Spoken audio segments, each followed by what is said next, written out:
সংযুক্ত চক্রান্ত ফাঁস করতে চেয়ারম্যান স্যার সংযুক্ত চাকরি কেড়ে নিল। সম্পূর্ণটা জানতে ভিডিওটা প্রথম থেকে দেখতে থাকুন। ধারাবাহিকের শুরুতে দেখা যায় এসএস তো বলেই দেয় সবাইকে যে আমাদের কোম্পানি যদি লস করে তাহলে পারুল আর রায়ানকেই তার দায়িত্ব নিতে হবে। সে কারণে ওদের বন্ডে আগে সাইন করতে হবে। চেয়ারম্যান স্যার তখন এসএসকে বলছে এসব কি হচ্ছে, বোর্ড অফ ডিরেক্টরসরা যখন সিদ্ধান্ত নিয়েছে তখন কোম্পানির লস হোক বা প্রফিট হোক সেই দায় কোম্পানির, কোনো এমপ্লয়ির নয়। তখন এসএস বলছে কিন্তু স্যার আপনাদের তো আর এমপ্লয়ীদের হ্যান্ডেল করতে হয় না, হ্যান্ডেল করতে হবে তো আমায়। কোম্পানি যদি লস করে এমপ্লয়ীদের যদি আমি স্যালারি না দিতে পারি তাহলে এদেরকে দিয়ে কাজ করাতে পারবো তো? ওরা সাইন করে দেখ, আমি আর কোনো প্রশ্ন করব না। পারুল তখন এক কথায় সাইন করতে রাজি হয়ে যায় কোনো কিছু না ভেবেই। আর পারুলের কথা শুনে রায়নও পারুলের সঙ্গে সায় দেয়, ও সাইন করতে রাজি হয়ে যায়। চেয়ারম্যান স্যার তখন রায়ন পারুলকে বলছে তোমরা সব দায়িত্ব কেন নিচ্ছ? বললাম তো কোম্পানি যা করার কোম্পানি করবে। তখন পারুল বলছে না স্যার, আমার বিশ্বাসে কোম্পানি কখনোই অতটা নিচে যাবে না, কখনোই লস করবে না। আমি মন থেকে বিশ্বাস করি যে আমার এই বয়কট ফেয়ারনেসের ক্যাম্পেনের আইডিয়াটা কখনো ফ্লপ হবে না। পারুলও সাইন করে দেওয়ার পর রায়নও সাইন করে দেয়। পারুল তো হা হয়ে রায়নকে দেখছে, মনে মনে ভাবছে তুই এত বড় রিস্ক নিলি আমার জন্য, আবার আমাকে হারাতে এসে নিজে হার স্বীকার করে নিলি। এদিকে তুই তারপরও ওই মেয়েটাকে ভালোবাসিস, এটা তোর কেমন ভালোবাসা? রায়ান চেয়ারম্যান স্যার তখন কি করবে? পারুল আর রায়ানকে বলছে বেশ, তোমরা যখন এটাই চাও তাহলে এটাই হোক, ক্যাম্পেইন শুরু হোক boycott fairness scheme. Chairman sir সব স্টাফদের বলে দেয় পারুলের সঙ্গে হাতে হাতে কাজ শুরু করো। মিটিং শেষ হয়ে যায়, সবাই বাড়িতে চলে যায়, অফিস শেষ করে। বাড়িতে গিয়ে পারুল, রায়ান, গোপাল, মল্লার, তারপরে তরিতা সবাইকে সব ঘটনা বলে। রুকু খবরটা শুনে পারুলকে বলছে একদম ঠিক কাজ করেছো তুমি Parul, we are proud of you. Gopal তখন বলছে সত্যি তোরা একজন বন্ডে সাইন করে না অনেক বড় একটা কাজ করেছিস। রায়ন গোপালকে বলছে একটা রিস্ক তো নিতেই হতো গোপালদা। পারুল তখন তখন রায়নকে বলছে তুই আমার সঙ্গে ভিড়তে কেন গেছিলিস? হ্যাঁ, তোকে তো আমি বলিনি যে তুই আমার জন্য রিস্ক নিয়ে বন্ডে সাইন কর, আমি একা সাইন করতাম, চাকরি গেলে নয় আমার যেত। রায়ন বলছে আরে তুই কি বুঝতে পারছিস না, ওরা তো তোকে পার্সোনাল অ্যাটাক করছিল, আর আমি কি সেখানে চুপ করে থাকতাম? সাইনটা তো আমি নিজের ইচ্ছাতেই করেছি। পারুল বলছে এখন থেকে তুই সেটাও করবি না, আমরা প্রফেশনালি কাজ করছি, তুই আমার জন্য কোনো পার্সোনাল ইস্যু এখানে টেনে আনবি না।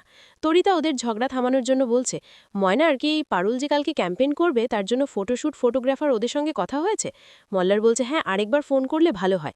মল্লার তখন দেখে যে ফোনটা নেই, ফোনটা তার মানে ও ঘরেই রেখে এসেছে। এদিকে টগর দেখে যে মল্লারের ফোনে ঝিল ফোন করছে। তখন টগর বলছে মেন না, ওকে মেয়ে কেন ফোন করছে? তখন টগর ফোনটা ধরে। ঝিল তখন মল্লারকে খুঁজছে, টগর বলছে মল্লার এখানে নেই, আপনি কে? ঝিল তখন ওর পরিচয় টগরকে জিজ্ঞেস করছে আপনি কে? তখন টগর বলছে কেন, মল্লার বলেনি যে ওর স্ত্রী আছে? একদম না, যাকে তাকে ফোন করবেন না, ঠিক আছে? এই বলেই টগর ফোন রেখে দেয়।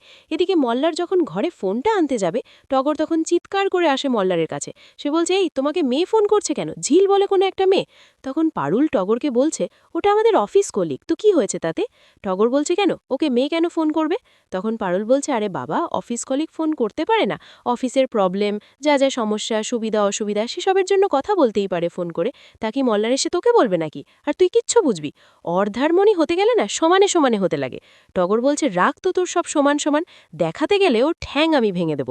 না আমি বউ ভাঙাচোরা মূর্খ যাই হই না কেন, আমাকেই মাথায় করে রাখতে হবে, আমিই সেরা। আর শোন, আমি আমার স্বামীকে কিভাবে আঁচলে বেঁধে রাখবো সেটা নিয়ে না তুই একদম দিদি আমাকে জ্ঞান দিতে আসবি না। তোর তো স্বামী সংসার কেউই নেই, তোকে কেউই পছন্দ করে না, তুই এসবের মধ্যে একদম নাক গলাতে আসবি না, বুঝলি তো? এই বলেই টগর চলে যায়। পারুল আর কোনো কথাই বলতে পারে না। গোপাল তখন পারুলকে বলছে বোন তুই ওর কথাগুলো ধরিস না, তো অসভ্য বেয়াদব একটা মেয়ে। রায়ান তখন পারুলকে বলছে হ্যাঁ সত্যি রে, খুব ফালতু, তোর কোনো ভালো বোনই না তোর বোন পাইনি। এবার পারুল তো খুঁজে আছে। রায়ান বলছে তোর কোনো কথা আমি শুনতে চাই না, আর ও তো ভুল কিছু বলেনি, চোখের সামনে যা যা দেখছে ও তাই বলেছে। এই বলেই পারুল চলে যায়। পরের দিন সকালেই তো পারুল অফিসে চলে যায়, ওখানে গিয়ে খুব ব্যস্ত। আজকে ফটোশ্যুট হচ্ছে, বিশেষ করে পারুল আর রায়ান খুব ব্যস্ততা। তখন এসএস রায়ান পারুল ওদেরকে ডেকে নিয়ে যায়, বলছে চেয়ারম্যান স্যার ডাকছে তোমাদের। পারুল রায়ান চলে যায় কনফারেন্স রুমে। চেয়ারম্যান স্যার জিজ্ঞেস করছে পারুলকে তোমার নেক্সট প্ল্যান কি পারুল? এসএস তখন টোন কেটা বলছে যে হোর্ডিং আর পোস্টিং ডিজাইনেই শেষ। পারুল তখন চেয়ারম্যান স্যারকে বলছে ধাক্কাটা আমরা ওদের শুরুতেই দেবো স্যার। তখন চেয়ারম্যান স্যার বলছে তাই, সেটা কিভাবে?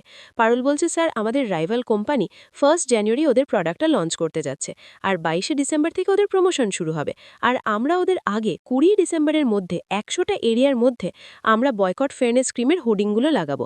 তাতে কিন্তু ওরা ওদের প্রমোশনটা এত ভালো করে করতে পারবে না, তাতে কিন্তু ওদের প্রোডাক্ট লঞ্চটা হওয়ার আগেই এই কনফিডেন্টটা পড়ে যাবে। আর বাকি ডিটেলসগুলো সবই পেপারে লেখা রয়েছে। রায়ান তখন মনে মনে বলছে শিরিনার সিইও কেমন বসে বসে গোল খাচ্ছে, ব্যাপারটা ঠিক ভালো লাগছে না। এরা কি পিছনে পিছনে কোনো প্ল্যান করছে? চেয়ারম্যান স্যার তারপর ওই পেপারে যা যা ছিল সেগুলো দেখে খুব ভালো লাগে। পারুলকে বলছে, খুব ভালো প্রপোজাল, তোমরা যত তাড়াতাড়ি সম্ভব কাজ শুরু করে দাও। চেয়ারম্যান ধ্রুবা শালিনকেও বলে দেয় যে ওদেরকে হেল্প করার জন্য, গাইড করার জন্য। অপরদিকে মোহর তো একেবারে রায়ানের অফিসে চলে এসেছে রায়ানের সঙ্গে দেখা করতে, তো গান্টকে বলে দেয় যে একটু রায়ানকে বলবেন আমি নিচে ওয়েট করছি। অপরদিকে পারুল তো আবার কাজে লেগে পড়েছে, খুবই ব্যস্ত, কেমন কি করতে হবে সেগুলো দেখিয়ে দিচ্ছে ফটোগ্রাফারকে। এদিকে গার্ড এসে রায়ানকে বলছে, আপনার সঙ্গে একজন দেখা করতে এসেছে। রায়ান বলছে, কে? তখন গার্ড বলছে, মোহর। রায়ানের শুনে চোখ একেবারে স্বর্গে উঠে গেছে, মনে মনে বলছে, মোহর অফিসে চলে এসেছে আমার সঙ্গে দেখা করতে? এখন যদি পারুল দেখতে পায় তাহলে সর্বনাশ হবে। রায়ান জিজ্ঞেস করছে, কোথায় আছো? তখন গার্ড বলছে, নিচে ওয়েট করছে, বলছে চলো তাড়াতাড়ি। এদিকে পারুল তো পুরোপুরি শিওর হওয়ার জন্য মল্লারকে ডেকে বলছে, আমার কিন্তু ডিজাইনগুলো খুব একটা খারাপ লাগছে না, অবশ্য রায়ান এই সম্বন্ধে খুব ভালো বোঝে, একবার রায়ানকে দেখিয়ে নি। মল্লার বলছে, হ্যাঁ। পারুল যখন রায়ানকে ডাকতে যাবে দেখে রায়ান নেই। রায়ানদার কাছে যায়, গিয়ে বলছে, রায়ান তোমার সঙ্গে এখন কথা বলছিল না, কোথায় গেল? তখন রাজান্না বলছে, হ্যাঁ কে যেন একটা এসেছে। তখন পারুল বলছে, কি এসেছে? তখন রাজান্না বলছে, মোহর বলে কেউ একজন এসেছে।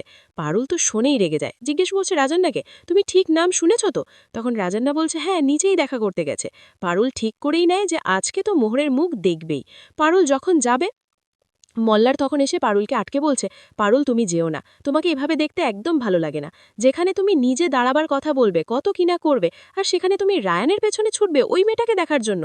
বাদ দাও না, রায়ান যা ইচ্ছা তাই করুক, ওকে ছেড়ে দাও। কেন বলো তো শুধু শুধু তুমি দুজনের মাঝখানে জোর করে ঢুকছো? এটা একদম দেখতে ভালো লাগছে না, তোমাকে মানাচ্ছে না। পারুল বলছে, আমার জেদ চেপে গেছে মল্লার, আমার দেখার খুব ইচ্ছে যে রায়ান আমাকে হারিয়ে ওই মোহরের মধ্যে এমন কি পেয়েছে যে কারণে ওকে বিয়ে করতে চায়, ওকে পেতে চায়। ও নিজের বউয়ের আত্মসম্মান কিচ্ছু ম্যাটার করছে না। মল্লার তুমি আর আটকাবে না, আমি যাবই।